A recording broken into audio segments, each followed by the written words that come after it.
with the article? Good. Or I was gonna ask if you guys wanted to start like with the questions, if you want to do it that way this time. Like we Yeah. could ask the question and then like give our feedback, maybe. I don't know. What do you guys think? Sounds good to me. Okay. Abby, do you want to lead? Sure. Let me look at the first question. So my personal reaction to both of them, I didn't really have like a solid definition of schizophrenia prior to reading this article and watching the TED Talk. And I thought it was really sad. Like I had a conversation with my roommate about the TED Talk and the article, but more about the TED Talk because she heard me listening to it in the living room, and it was just really sad. I had no idea like how mentally like dwelling it could be on someone to like be going through something like this. And I feel like in pursuing a career in a helping profession, it's our duty to like educate ourselves on stuff like this, mental illnesses or disorders that we may very well come into contact with. And not only having the knowledge of how it can affect the individual, but more importantly, to be able to like empathize with these individuals and realize that there's so much more than what they've been labeled. And I love that what was said at the end of the video, the end of the TED Talk. She had said that a doctor had asked her to tell me about you, not what others have told you about yourself. And I thought that, I thought, like what happened to you. Yeah. Do what? Was it the one where it was like not? It was just something like I forgot exactly what it was, but like the last part was not this, but like what actually happened to you. Like what are you actually going through? Yeah. Tell me about like what is your version of you, like what's your definition of yourself, or what do you label yourself as, not what others have labeled you to be or defined you as. And I just thought that was extremely heartwarming. And I can only imagine like the lovelessness or like the insensitive comments that are made, and that's probably something like that she needed to hear, needed to be asked, because ultimately everyone's human and they want to be seen as such, not as their labels. Yeah, I feel like this is really tough, like with all mental illnesses. I took a class, it was called Abnormal Psychology, and it was like people are so quick to diagnose things and they stick with you forever. And like my teacher, she had one and she was like, this is like always a personality trait of mine. And she's like, it's not. Like this is something I overcame and things like that. And I don't know, it was just really sad to listen to that TED Talk and hear that. I agree with what you said. I don't know about you guys, but I definitely had to watch it more than once. Like the first time I watched it, like I had some understanding of what she was saying, but I felt like I was missing like a lot of the story. But I also thought it was like really powerful for her to be on that platform, like being so vulnerable.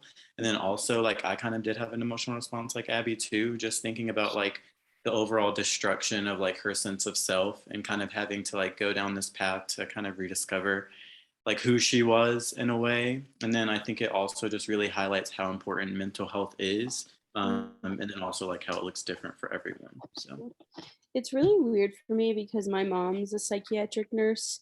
So like I hear so many different stories, and like some people, which like it is sad to say, but like truly are very like born messed up in the head, like a lot of things they do, and like they need that help. But she said so many people come in with just like struggling like through their everyday lives, and then they're just like thrown into the mental hospital and like disrupted from everything. And she was like, this isn't the help they necessarily need, you know what I mean? Like it's not, because a mental hospital, I feel like just to be thrown in there like disrupting your everyday life, I feel like that would be a really tough challenge, from like going from like friends and family and all that to just like being by yourself when you might not need that extreme of help, if that makes sense.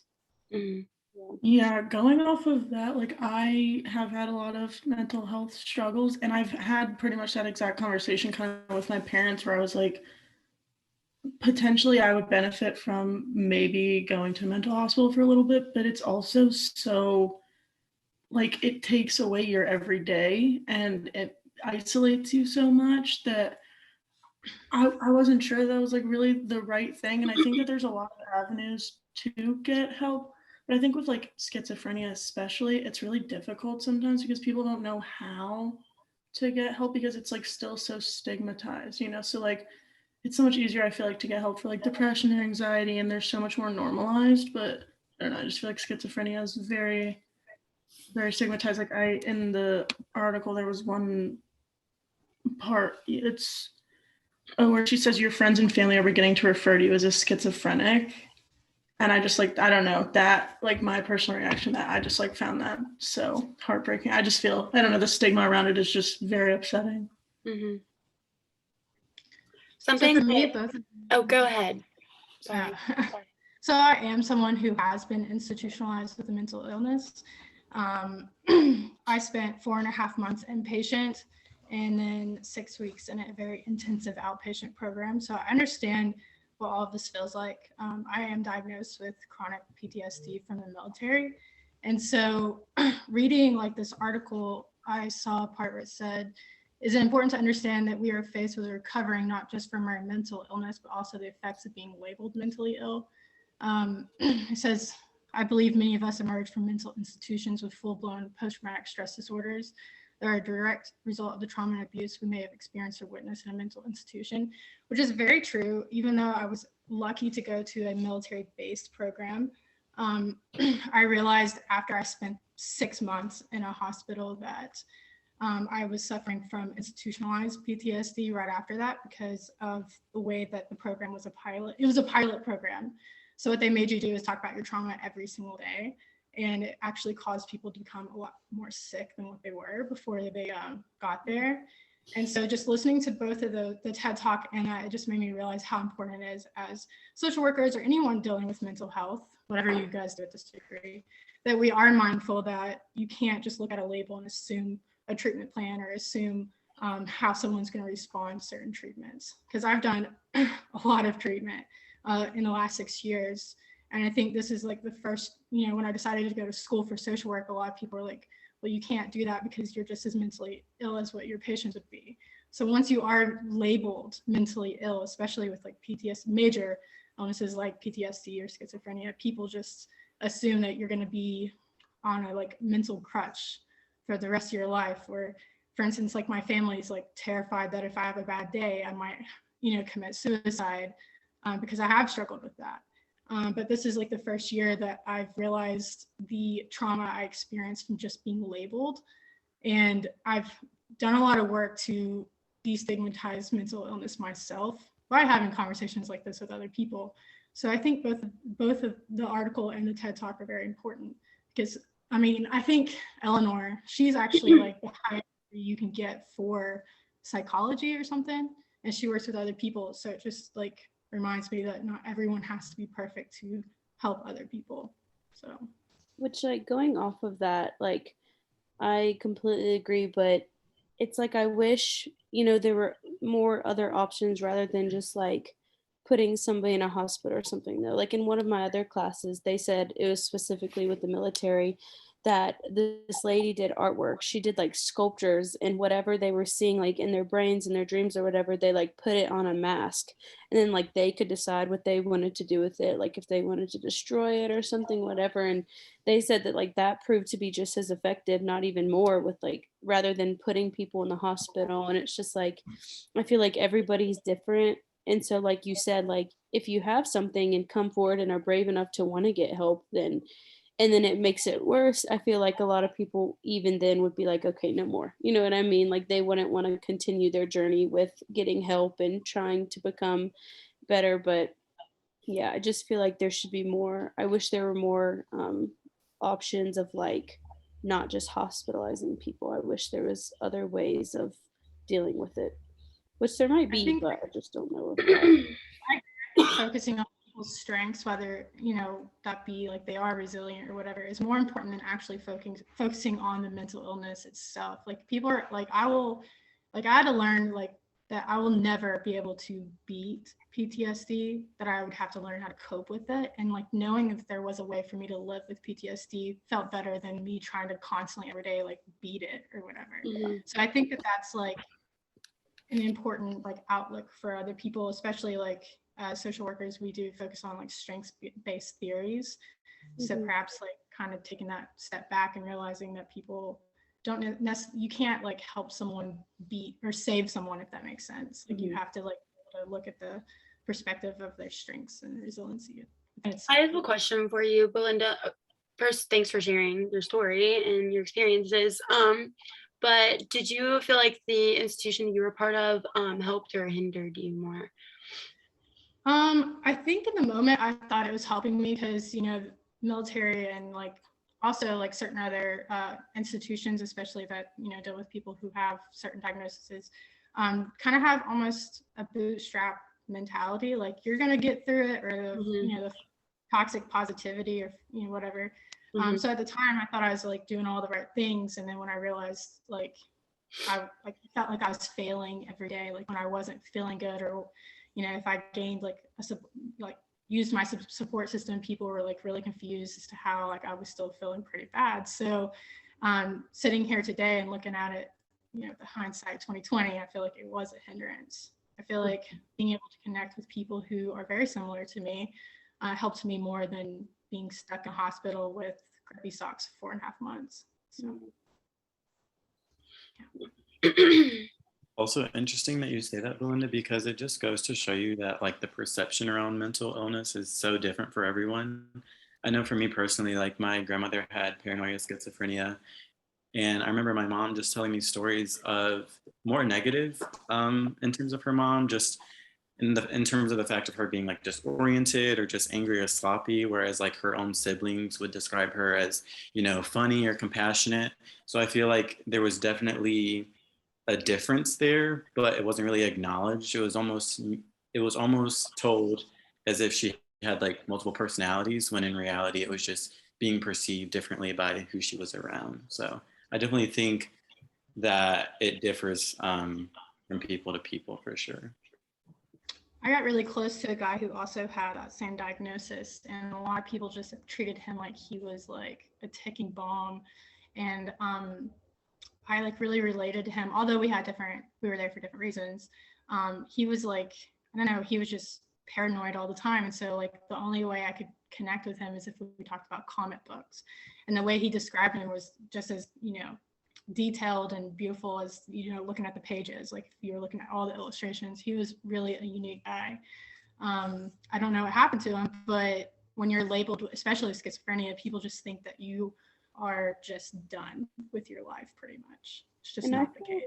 I feel like that's always like how it's perceived too. Like I'm thinking of a certain show, like in Grey's Anatomy. I don't know if any of you have ever watched it, but like there's been a few cases in there, and every single time it's like the person causes all these issues, like can't be trusted, always has to be watched. And it's like then I hear a story like this from the TED Talk, and it's like she was functioning up until the moment, she was admitted into the hospital. So I just feel like the way it's perceived in the world is a lot different than how it actually is if you have that diagnosis.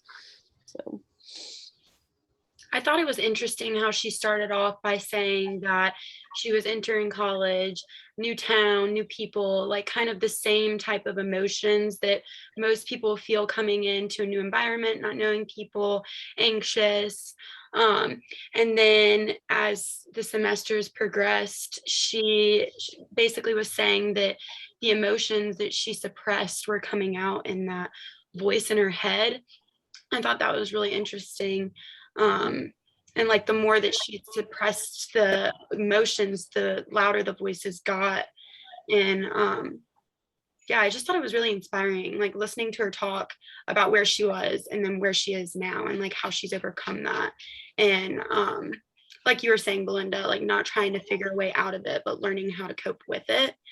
And yeah, it's really sad, like the societal pressures put on you, and it just kind of like strap you down and make you feel like you are trapped.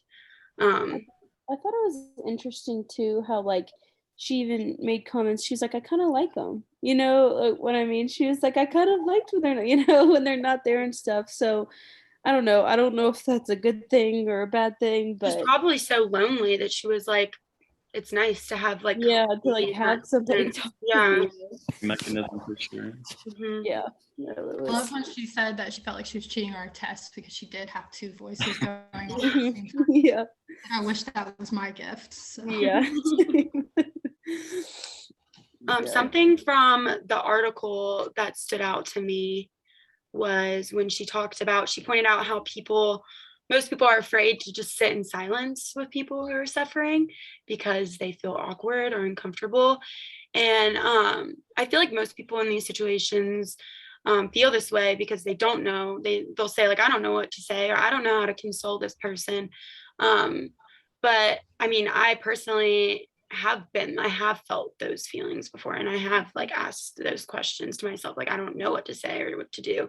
But I feel like as I've grown up and reflected and gotten older, sometimes the answer is no answer, and sitting in silence may be like exactly what that person needs. Someone there for them physically, emotionally, someone who sees them, is willing to support them just through their presence can be just as beautiful. Have you guys had the same feelings or? Yeah, it can be dangerous to fill in the space, like especially like whenever I've been very ill and sick and very reactive with my own emotions. Like people will try to give me, I notice people always try to give me advice, and the way my brain works is I have a solution-based mind, and that's where it gets like lost in translation. And so when people try to give me advice and it doesn't make sense, it just frustrates me more. Or the toxic, everything happens for a reason, or insert this or quote or this, and it's like sometimes I just wish you would just be quiet and just, you know, like sometimes silence is just better. But yeah, so people try to fill in the void or try to say, I've noticed like especially with men in my life, they want to try to save me. It's like you know, just being present and being there and just like looking at someone who is suffering and being like, hey, would you like me to listen, or would you like my opinion or advice? And 9 times out of 10, they just want you to listen. Yeah. There's nothing that needs to be said. They have to figure it out themselves. So I about it. I always find it kind of like rude to give an opinion on something that you don't necessarily understand or relate to, because it's like at that point I feel like you're just speaking what's on your mind rather than from your heart and like what that person needs. So like I feel like I've definitely been like, if I'm in those situations, the type to just listen, because sometimes like Belinda said, that's really all that they need. So I think it just comes down to like a respect thing, at least in my own opinion. Definitely.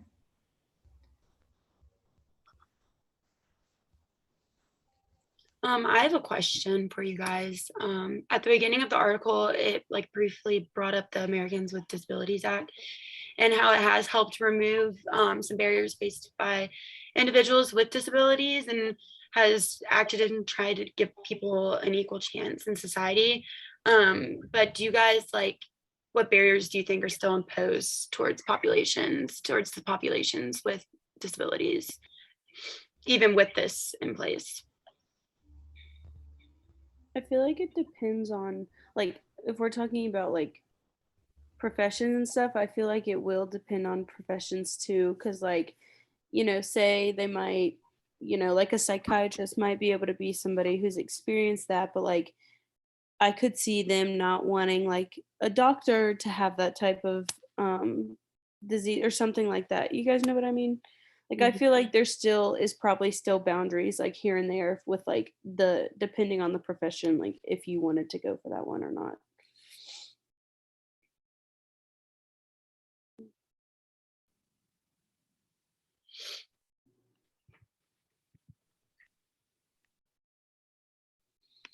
I definitely feel like for me, like not for me because I get disability through the military, but for civilians who have mental disorder that's debilitating, I feel like the process for them to get disability is a lot more difficult than it would be for someone who has broken or, you know, lost a leg, for instance, or had a serious head injury. You know what I'm saying? Like, I just feel like there's just so many gaps in services and support for those who have mental illnesses?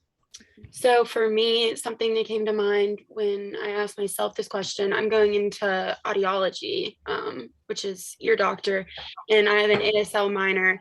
And a lot of people who are deaf are discriminated against because they're deaf, and people, hiring employment is so much harder for them, even though it shouldn't be. And there's laws in place, there's still discrimination, and it's really sad. It's just like a societal thing that is one of those things that's stuck in time, that's really sad to see, even though it shouldn't be a thing, and it is. But yeah, makes me sad, because that's just one out of so many people, oppressed groups, that, and one example, one group and one example of oppression. So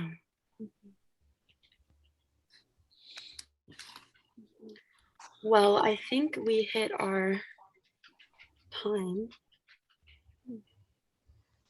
Does everybody feel